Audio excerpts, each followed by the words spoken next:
Assalamualaikum warahmatullahi wabarakatuh. Halo semuanya. Perkenalkan, nama saya Salma Fauza Nadimaranti dari Fakultas Teknik Industri Angkatan 2020 dengan NPM 4420215002 dan partner saya Jihan Syahra dengan NPM 4420215053.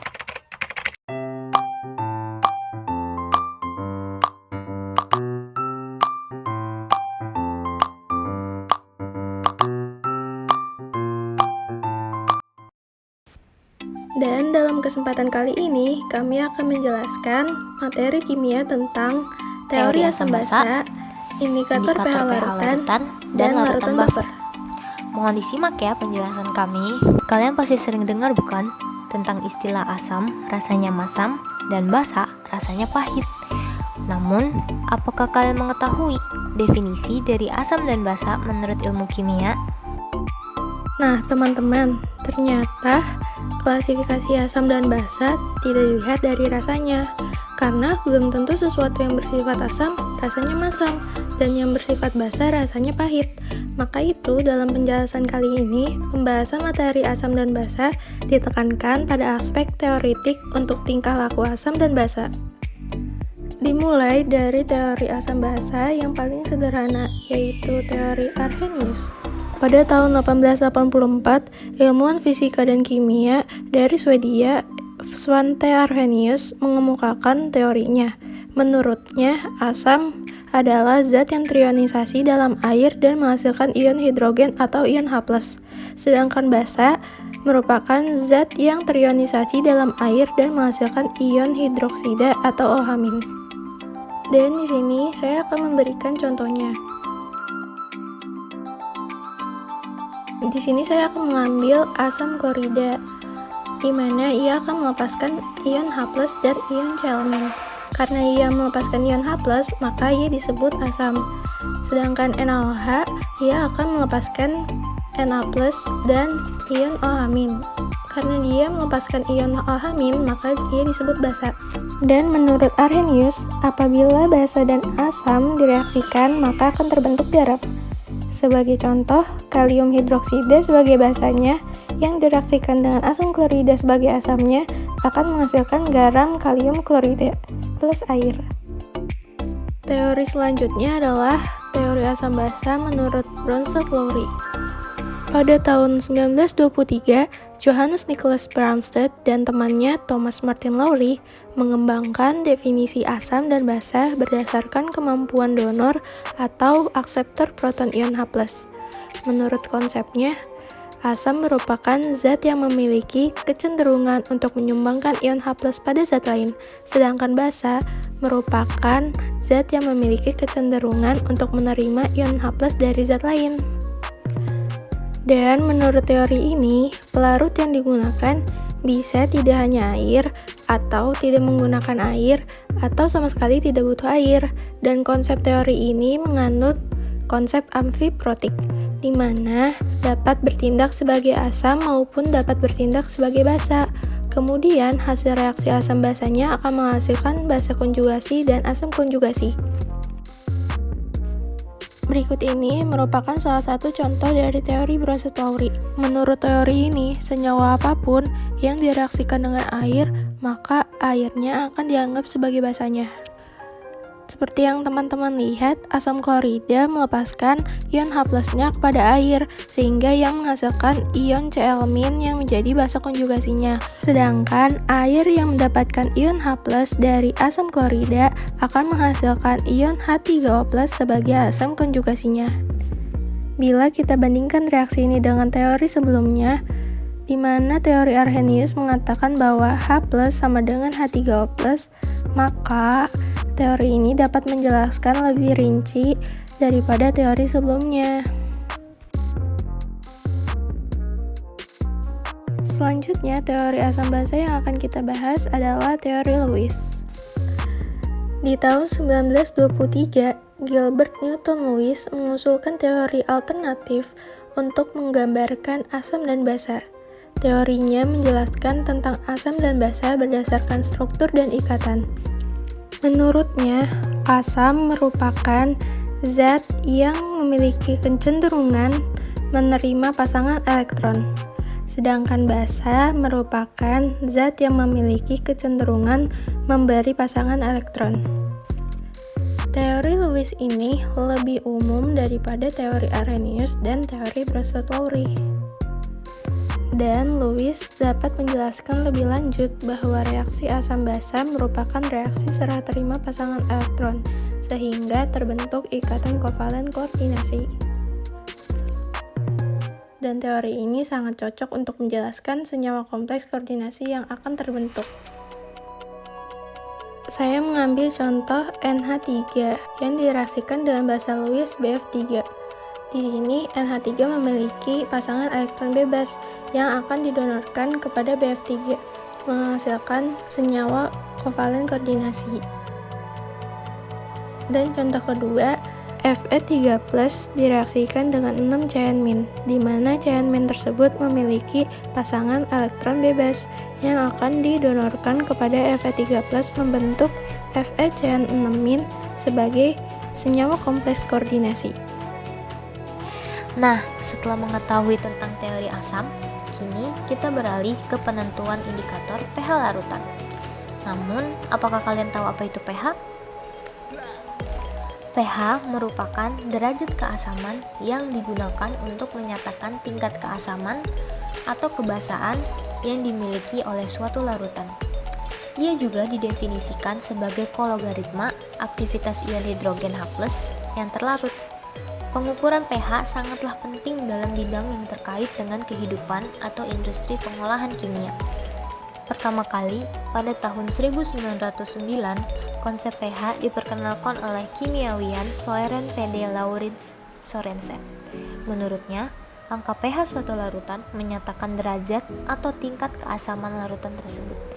Air murni bersifat netral, dengan pH-nya pada suhu 25 derajat Celcius ditetapkan sebagai 7,0. Larutan dengan pH kurang daripada 7 disebut bersifat asam, dan larutan dengan pH yang lebih daripada 7 dikatakan bersifat basa atau alkali. Kali ini, saya akan menunjukkan pada kalian tentang percobaan menentukan asam basa larutan dengan indikator lakmus yang dilakukan oleh Kak Sulcana Saraswati dari SMP Budi Mulia 2. Mari kita simak videonya. Perkenalkan, nama saya Sulcana Saraswati, biasanya dipanggil Misana di SMP Budi Mulia 2. Hari ini kita akan mempelajari tentang salah satu karakteristik dari asam dan basa. Misana sudah menyiapkan beberapa bahan yang akan kita uji. Yang pertama adalah asam cuka, yang kedua teh, yang ketiga jeruk, yang keempat sabun mandi, dan yang kelima adalah deterjen. Semua bahan ini bisa kita temukan dalam kehidupan sehari-hari kita. Misana juga sudah menyiapkan dua bahan yang akan kita gunakan untuk menguji asam dan basa yang sudah Misana siapkan. Yang pertama adalah lakmus berwarna biru, yang kedua adalah lakmus merah. Kita akan menyumbangkan lakmus merah pada plat A dan lakmus biru pada plat B. Kita coba bersama-sama. Dari kelima bahan ini akan kita ujikan dengan menggunakan kertas lakmus merah di plat A. Yang pertama adalah asam cuka, yang kedua adalah teh, yang ketiga kita ujikan jeruk,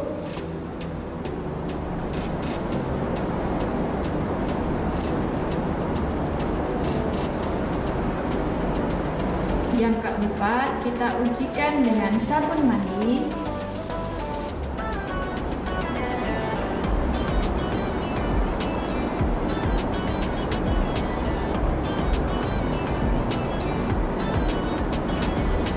yang kelima kita ujikan dengan deterjen.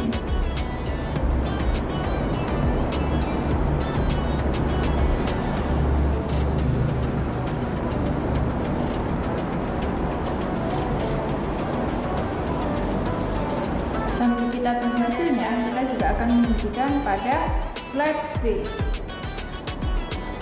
Asam juga kita uji O. Yang kedua kita ujikan dengan teh.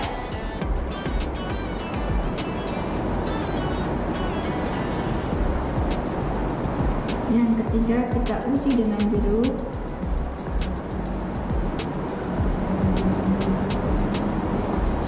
Yang keempat kita uji dengan sabun mandi.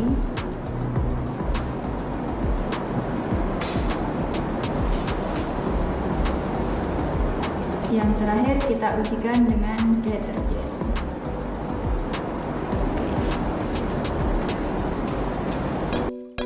Bagaimana teman-teman? Apakah kalian sudah mengerti cara menentukan mana larutan yang asam dan mana larutan yang basa dengan kertas lakmus? Di sini saya menyimpulkan dari kelima sampel yang diuji, asam cuka, jeruk, dan teh merupakan larutan asam, sedangkan sabun dan deterjen merupakan larutan basa. Hayo, apa kalian benar menebaknya? Kalau begitu, kalian pintar sekali. Selain menguji dengan kertas lakmus, kita dapat menentukan asam dan basa dengan menggunakan pH indikator universal seperti yang dilakukan oleh Laboratorium IPA SMP Islam Sabilah Malang berikut ini.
Selain mengetahui cara menentukan larutan itu asam atau basa, sekarang saya akan beritahu kalian semua jenis-jenis asam dan basa.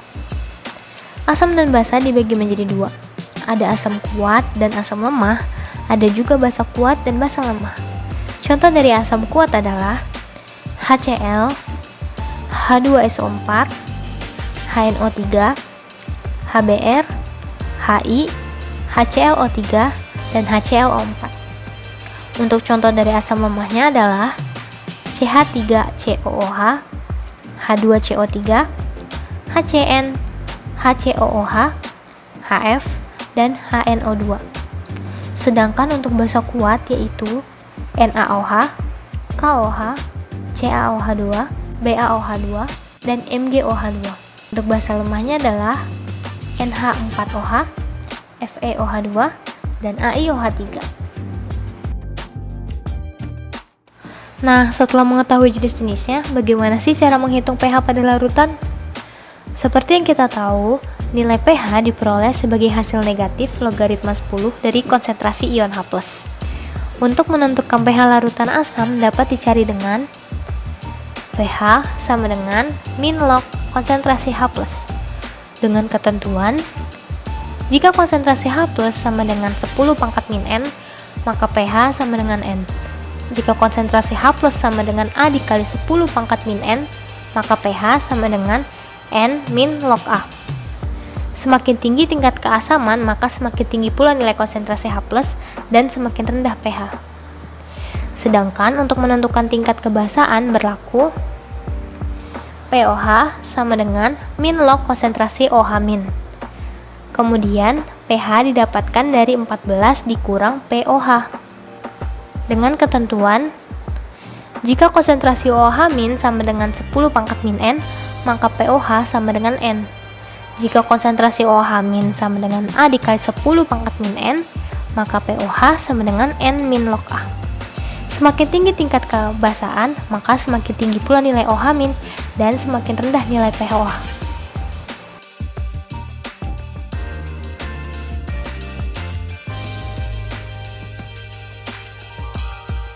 Dan untuk menghitung pH asam kuat berlaku konsentrasi H+ sama dengan konsentrasi molar dikali valensi. Untuk basa kuat, konsentrasi OH min sama dengan konsentrasi molar dikali valensi. Sedangkan untuk asam lemah berlaku konsentrasi H+ sama dengan akar dari Ka atau tetapan asam dikali konsentrasi molar. Untuk basa lemah, konsentrasi OH min sama dengan akar dari Kb atau tetapan basa dikali konsentrasi molar. Kemudian ada tetapan keseimbangan air atau Kw, di mana reaksi keseimbangan air yaitu seperti yang kita lihat, reaksi dari air murni ini mengalami keseimbangan dan menghasilkan H+ dan OH-. Dengan Kc sama dengan konsentrasi H+ dikali konsentrasi OH- sama dengan Kw. Ada catatan nih, jika pada air ditambahkan asam, maka keseimbangan bergeser ke kiri. Nilai Kw tetap 10 pangkat min 14 dengan konsentrasi H+ lebih besar dari konsentrasi OH-. Dan jika pada air ditambahkan basa, maka keseimbangan bergeser ke kiri. Nilai Kw tetap 10 pangkat min 14 dengan konsentrasi H+ lebih kecil dari konsentrasi OH-. Loh, Salma, jangan enak-enak tidur. Bantuin aku jelasin ke teman-teman juga. Dan tolong jelaskan contohnya ya. Sorry banget nih guys. Oke, sebagai gantinya aku akan kerjain semua soal ini, tapi kalian juga bantuin aku ya teman-teman. Kita mulai dari soal yang pertama teman-teman. Tentukan pH dari larutan HCl dengan konsentrasi 0,01 m. Kita jabarkan dulu reaksinya. Asam klorida akan menghasilkan H+ plus Cl-. Kemudian konsentrasi H+ sama dengan 1 kali 10 pangkat min 2 molar. pH-nya sama dengan min log 10 pangkat min 2. Jadi 2 min log 10 sama dengan 2. Jadi kesimpulannya pH dari larutan HCl dengan konsentrasi 0,01 molar adalah 2. Kemudian contoh soal nomor 2. Tentukan pH dari larutan H2SO4 dengan konsentrasi 0,01 molar. Cara yang pertama, juga jabarkan dulu reaksinya. Kemudian kita lihat valensi dari H+ adalah 2. Maka di konsentrasi H+ kita masukkan 2. Kemudian pH sama dengan min log H+. Maka kita masukkan konsentrasi H+-nya dan didapatkan pH-nya adalah 1,7. Jadi pH dari larutan H2SO4 dengan konsentrasi 0,01 molar adalah 1,7. Kemudian kita beralih ke soal nomor 3. Di sini kita menentukan pH dari asam lemah. CH3COOH dengan konsentrasi 0,1 molar dan ketetapan asamnya 10⁻⁵. Seperti yang kita ketahui, untuk mencari konsentrasi H+ dari asam lemah adalah akar dari ketetapan asamnya dikali konsentrasi molarnya. Setelah diketahui konsentrasi H+-nya, maka masukkan ke dalam rumus pH dan didapatkan pH-nya adalah 3. Selanjutnya, tentukan pH dari larutan NaOH dengan konsentrasi 0,1 m. Sama seperti sebelumnya, jabarkan dulu reaksinya agar kita mengetahui valensi dari tiap ion yang dihasilkan. Kemudian kita cari dulu konsentrasi OH-nya. Seperti yang kalian bisa lihat, konsentrasi OH-nya adalah 0,1 molar. Kemudian kita masukkan ke rumus POH, yaitu min log konsentrasi OH-. Setelah kita dapatkan POH-nya sama dengan 1, kita tentukan pH-nya, di mana cara mencari pH-nya itu adalah 14 dikurangi POH, dan didapatkan pH-nya adalah 13. Setelah sebelumnya kita belajar tentang teori asam basa dan indikator larutan pH, kini kita beralih membahas larutan penyangga atau larutan buffer. Sebelumnya, apa kalian tahu larutan buffer itu apa? Dalam ilmu kimia, larutan buffer atau larutan penyangga dipergunakan untuk mempertahankan pH dari pengaruh penambahan sedikit asam, basa, atau pengenceran. Ada 2 cara pengaplikasian larutan penyangga ini, teman-teman. Pertama, kita bisa melakukannya secara langsung, di mana syaratnya adalah kalian harus mereaksikan asam lemah dengan garam atau basa konjugasi, dan bisa juga kalian mereaksikan basa lemah plus garam atau asam konjugasi. Seperti contohnya adalah mereaksikan NH4OH dengan NH4Cl. Dan cara yang kedua adalah secara tidak langsung, di mana kalian dapat mereaksikan asam lemah dengan basa kuat atau basa lemah dengan asam kuat. Untuk reaktan yang kuat, reaksinya harus sampai habis, tidak boleh ada sisa reaksi. Sekarang kita bahas contoh soal berikut ini, teman-teman. 300 ml CH3COOH dengan konsentrasi 0,1 molar direaksikan dengan 100 ml NaOH dengan konsentrasi 0,1 molar dengan ketetapan asam sebesar 10⁻⁵. Hal pertama yang kita lakukan adalah mencari milimol CH3COOH. Untuk mencari milimol adalah volume dikali molar. Di sini volume yang diketahui adalah mili. Setelah ketahui milimol CH3COOH, kita mencari milimol NaOH. Setelah itu kita mencari konsentrasi H+, di mana konsentrasi H+ didapatkan dari ketetapan asam dikali milimol CH3COOH dikurangi milimol NaOH dibagi milimol CH3COOH. Setelah itu dimasukkan ke dalam rumus pH dan didapatkan pH-nya sebesar 4,7. Sekian penjelasan dari kami. Terima kasih atas perhatiannya. Bila ada kesalahan, mohon dimaafkan. Semangat belajar dan sampai jumpa, teman-teman.